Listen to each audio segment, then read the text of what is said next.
between demands of the International Longshoremen's Association and the latest offer from the United States Maritime Alliance, or USMX, which represents the major shipping lines, all foreign-owned, and terminal operators and port authorities. At issue, wages and automation at the ports. They want to come into America and build fully automated terminals and get rid of American jobs. Good paying jobs that support families with medical, pensions, annuities, and pay taxes.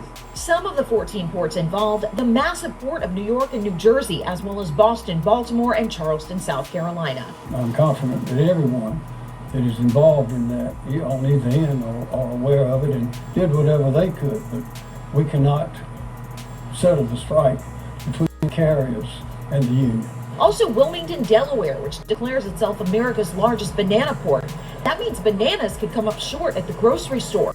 And even though domestic farmers grow cherries, certain berries, and other fruits, they can't meet all of the nation's demand. With imports to boost supply, prices could push higher. Raw ingredients like sugar and cocoa imports also at risk, as well as imported chocolate and alcohol. The good news for holiday shoppers, things like apparel, toys, and other gifts don't have a shelf life like food imports and can park in a warehouse for months. So when retailers saw a potential strike on the horizon, they rushed to get delivered before the strike began.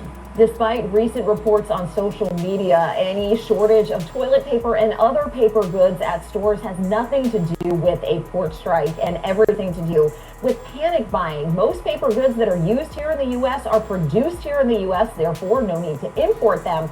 However, exports could soon become a problem for these companies, meaning there could actually be a glut. Welcome back to the channel. What is going on with the goings on with the strike? Please hit the like button. Please subscribe. Definitely turn on your notification bell so when I get the drop, you get the drop. Let's get straight into it.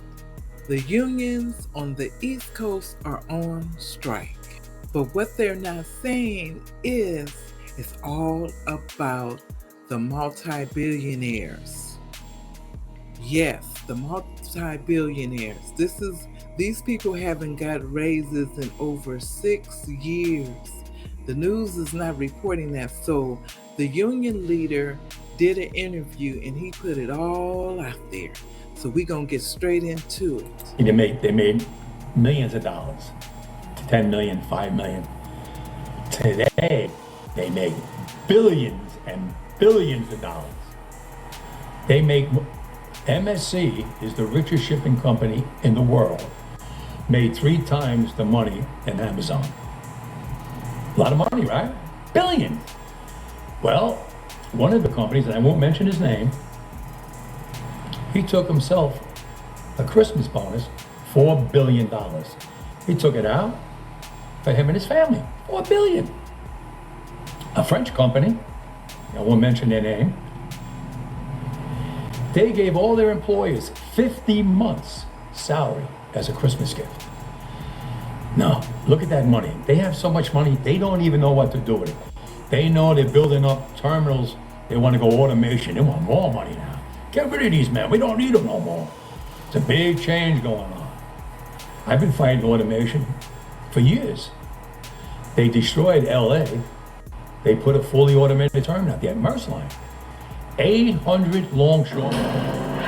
We start the top of the hour this morning with a Fox 5 News alert. Thousands of dock workers are on strike, causing ports across the U.S. to close. Yeah, in total, 36 ports shutting down, including the port of Baltimore. Melanie Allenwick is there right now live, and she appears to be telling us since this morning that it's been heating up there, and it hasn't been a pleasant sight for many folks, especially the drivers coming in.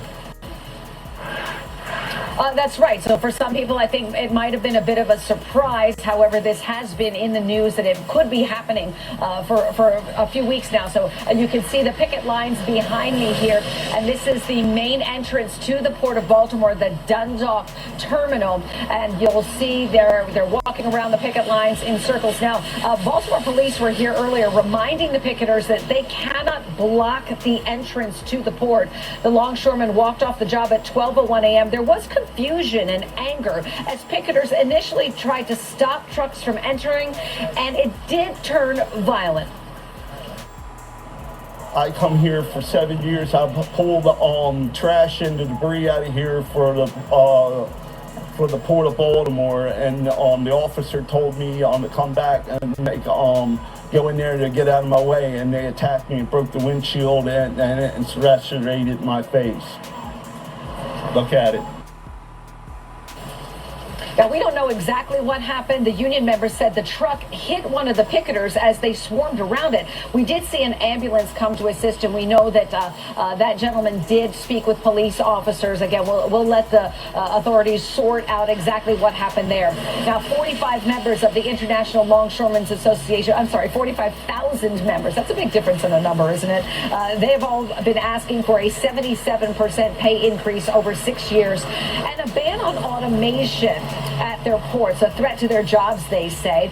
Now, most retailers stocked up on goods prior to the strike, but if it lasts more than a few weeks, supply chain experts say it's consumers who are going to feel the direct impact of higher prices and product shortages, especially for things like fresh fruit, coffee, and cars. The U.S. Marine Alliance, which represents the ports, said it offered 50% pay increases and an agreement to keep current limits on automation, in addition to increased contributions to the retirement plans, but apparently that was not acceptable to the union members. We don't know what the next steps are in terms of the negotiations.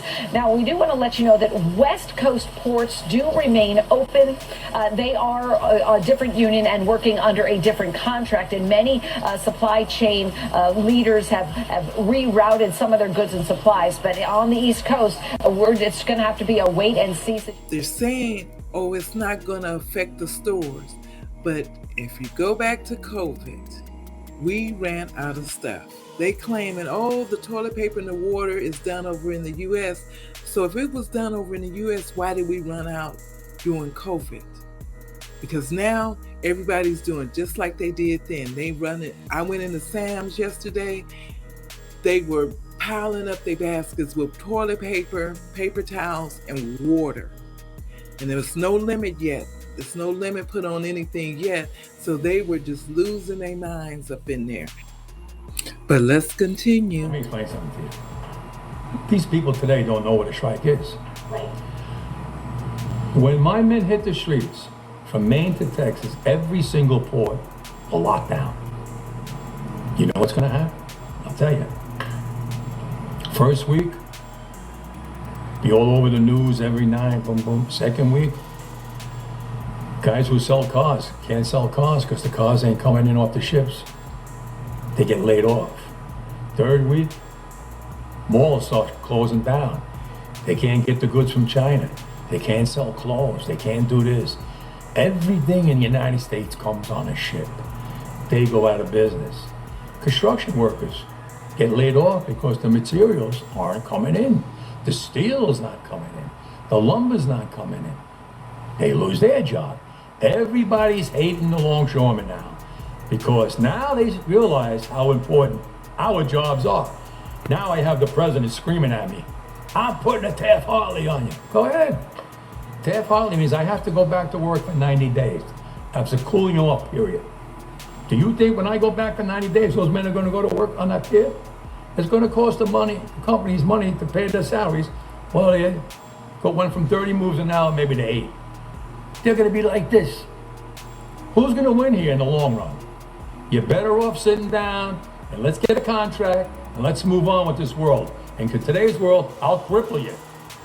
I will cripple you, and you have no idea what that means. The movement of goods on hold for a second day in a row while dock workers strike at ports up and down the East Coast and also in the Gulf Coast. News News' Jordan Sayop has been following this story for us and joins us live in downtown Charleston.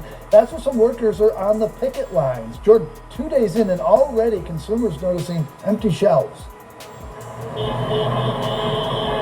Yeah, Brendan, you might see a shortage of some items at the stores, but it's not necessarily because of the dock workers who are on strike like the ones you see behind me. One expert says retailers have been prepared for this for months. The water and the toilet paper seem to be going out fairly quickly that I noticed in other shopping carts. Shelves are looking low on supplies in some stores, but it's not necessarily because of the historic port strike on the East and Gulf Coast. In the short run, we expect to see from the strike itself very limited effects overall because many retailers knew this strike was a possibility as far back as June. And so they've been stocking up inventory in anticipation that we might see a strike that would take a few days or perhaps a week or two to resolve. Joseph Von Nessen, a research economist at the University of South Carolina, says people are purchasing supplies post-Hurricane Helene, while others are stocking up in case of strike-related shortages in the future. If buyers are reacting or anticipating a shortage down the road, then that can create some shortages in the short run. So it's almost a self-fulfilling prophecy in that case. We have to stand up and we have to fight for what we need to fight for. Meanwhile, dock workers outside of the North Charleston terminal were on the picket lines for a second day in a row Wednesday. The International Longshoremen's Association and the United States Maritime Alliance have yet to come to an agreement on their next master contract, and it's unclear just how long that will take. Why are we out here? We're out here for our families, and our families are no different than any other family in America. But we understand that this is part of the process. Two of the port strike as more than 40,000 dock workers are asking for more pay and protections against automation. The union has support from President Biden, and now the truckers who would also haul these ships' cargo on the road are also throwing their support. The truck drivers could also be out of a job once final deliveries are made from what's already at the docks. But they were seen honking their horns as they drove past picket lines today. And while we still don't know how long this strike might last, we do know how much it could hurt the economy if this goes on. Here is typically not the growing season of the U.S. So if this prolongs a month, 2 months, 3 months, be prepared to see prices relatively higher in the grocery store. And it will certainly hurt the U.S. economy. The estimates are $5 billion a day could be lost in the U.S. economy. This map shows shipments expecting to come into the East Coast. That's about 120 ships on their way here with no one to unload their cargo once they get there. Outside of New York and New Jersey ports, several ships have already dropped anchor. They're now waiting, cooling their heels for the strike to end. The dock worker strike may have this ripple effect. It likely will, all the way across the country, including here in Arizona, depending on how long this lasts. Fox 10's Brian Webb live with details tonight. Brian.